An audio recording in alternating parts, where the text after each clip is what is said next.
kita expose kepada real fresh virus yang masuk dalam badan kita. Disebabkan badan kita dah ada sistem pertahanan, chances untuk mendatangkan mudarat pun insyaAllah lah berkurang. Dan of course lah kebarangkalan mudarat.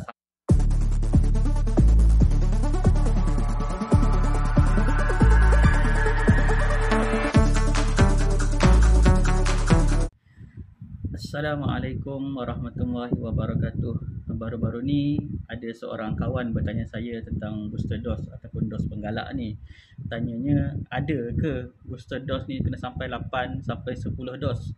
Ni netizen tanya katanya. Mula-mula tu terkejut juga dengan soalan begini, tapi betul kot. Itulah FAQ ataupun frequent asked question yang berlegal dalam masyarakat kita. Cuma kita rasa benda ni merepek lah, tak penting. Tapi penting sebenarnya untuk kita jawab, untuk kita santuni soalan-soalan begini. Dan sebelum ni ada juga saya tonton dalam satu video dekat YouTube, seorang mamat ni buat konten pasal vaksin booster dose, tapi niatnya nak buat troll lah kan. Dalam video berkenaan, mamat ni letak banyak kapas berderet kan kat lengan dia, sini banyak lah kat lengan dia sampai hujung, seolah nak tunjuklah banyak booster dose yang diterima. Mula-mula tengok tu rasa benda ni lawak je lah, lawak bengong kan. Tapi bila fikir-fikir balik, mungkin ada je netizen masyarakat kita yang percaya dan rasa benda ni serius dan terus bertanya-tanya akan kebenaran banyaknya booster dose begitu.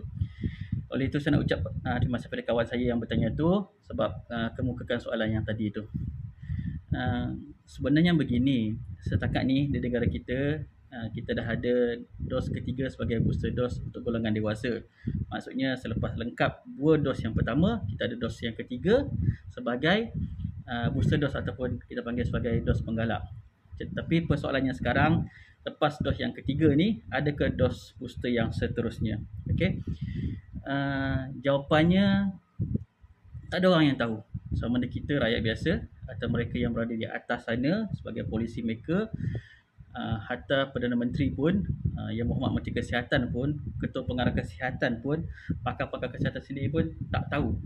Kerana keperluan booster dose ni bergantung kepada situasi yang tak ada orang tahu pun apa akan berlaku pada masa akan datang nanti. Hatta kalau nak kata kemungkinan tak mustahil untuk survive menghadapi COVID-19 ni, kita perlu sampai 20 dos, 50 dos, 100 dos atau lebih. Tak ada mustahil. Ada kemungkinan, tapi dia mesti bersebab. Okey. Dan begitu juga sekarang ni kita ada dos ketiga sebagai booster dose, dan itulah yang terakhir. Pun juga pasti ada sebabnya. Nak tegaskan kat sini bahawa memang tak ada orang tahu. Memang tak ada orang tahu sebab tak ada orang tahu pun apa akan jadi pada masa akan datang. Tapi dengan ilmu yang kita ada sekarang ni, sedikit pengetahuan, pengalaman kita selama ini, kita boleh rancang dan berusaha untuk mengawal penyakit ini. Kita memahami sunnatullah dalam bidang ini dan kita usaha dengan matlamat penyakit ini terkawal dan terhenti. Jika kita biarkan sahaja atau usaha tapi dengan cara yang bukan caranya, sudah pasti virus ini terus merebak dan terus memudaratkan kita sebagaimana yang berlaku hari ini. Itulah konsep qada dan qadar dalam ketentuan Allah Subhanahu Wa Taala. Okey. Jadi untuk jawab bilangan booster dose yang diperlukan pada masa akan datang terletak pada bagaimana situasi pada masa akan datang, yang mana kita pun tak tahu. Okey. Namun kita boleh berusaha hari ini untuk design apa akan jadi pada masa akan datang nanti. Jadi kita kena tahulah apa yang kita perlu buat hari ini untuk kurangkan kebergantungan kita kepada dos booster atau dos penggalak ni. Kalau nak tanya, inilah soalan yang lebih tepat untuk kita tanya. Antara sebab kita perlu booster dose ialah sebab wujudnya varian-varian baru, dan sejauh mana varian-varian baru ni memberi mudarat kepada kita, masyarakat kita, keseluruhan dunia dari segi kepantasan ia merebak. Sekuat mana varian ini menyebabkan gangguan kesihatan pada mereka yang dijangkiti seperti gangguan pernafasan, kecacatan, demam atau sakit yang teruk dan sebagainya, termasuk kadar kematian yang tinggi. Okey. Contohnya lah, varian yang popular hari ini adalah seperti Delta dan Omicron. Delta ni cepat berjangkit. Paling ngeri sekali lah kadar kematian yang disebabkan oleh Delta ni. Memang tak boleh buat bincang langsung. Okey. Kalau kita tengok negara-negara yang kena serbu, kena serang dengan Delta ni, kematian dia bukan sikit-sikit, beratus, beribu, berpuluh ribu sehari. Dan kita juga pernah tengok dan saksikan sendiri berita sadis di negara India pernah berlaku sangat banyak kematian setiap hari sebab varian Delta ni, sampai mereka kat sana tak sempat nak manage mayat-mayat yang mati setiap hari. Lepas tu datang pula, lepas Delta ni datang pula Omicron. Omicron ni lagi cepat berjangkit berbanding Delta. Delta pun kalah. Tapi nasib baiklah yang Omicron ni kurang sikit mudarat dari segi gangguan kesihatan. Kadar kematian pun tak semudarat Delta tadi. Maknanya dia tak seganas Delta lah dari segi yang perkara yang saya sebutkan tadi. So, untuk pertanyaan, ada ke dos keempat selepas dos ketiga ni? Jawapannya bergantung kepada situasi akan datang nanti, bagaimana dan varian apa yang pula akan muncul nanti.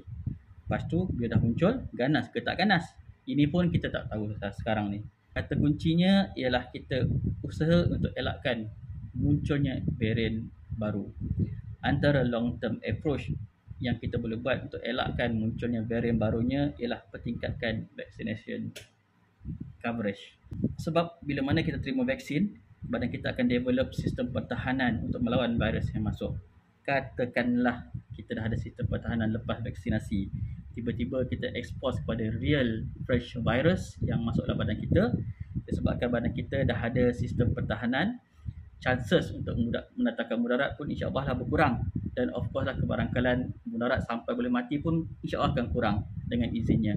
Seterusnya kita lebih cepat sembuh dan virus yang ada dalam badan pun mati.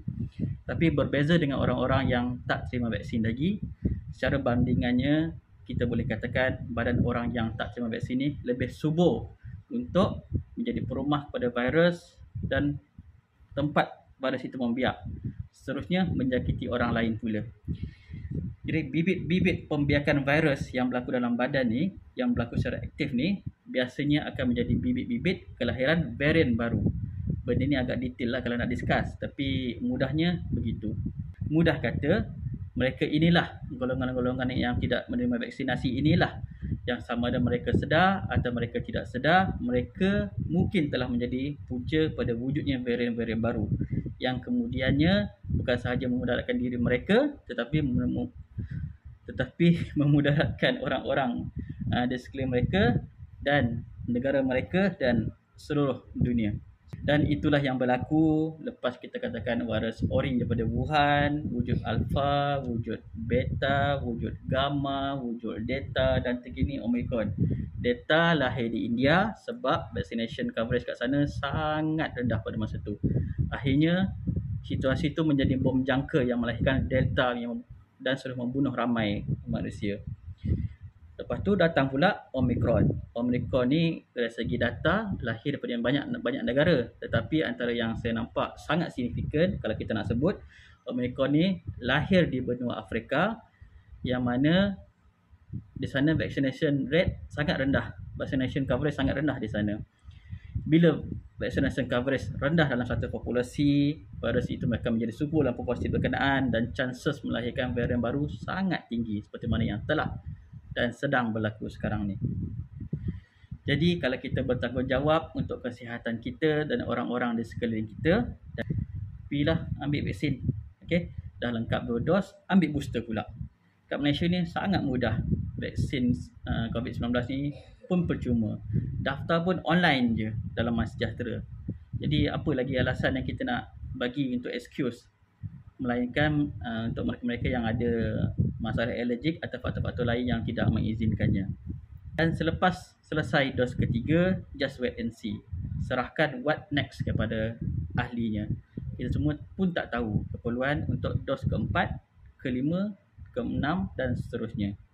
Ia bergantung kepada banyak faktor, termasuklah attitude, sikap kawan-kawan kita, saudara-saudara kita di seluruh dunia, sama ada mereka sedar atau tak sedar yang mungkin kita atau mereka menjadi punca pada wujudnya varian baru dan sebab untuk keperluan dos booster seterusnya. Kesimpulannya, kepada yang mendengar celoteh saya ni, ambillah vaksinasi termasuk booster dose.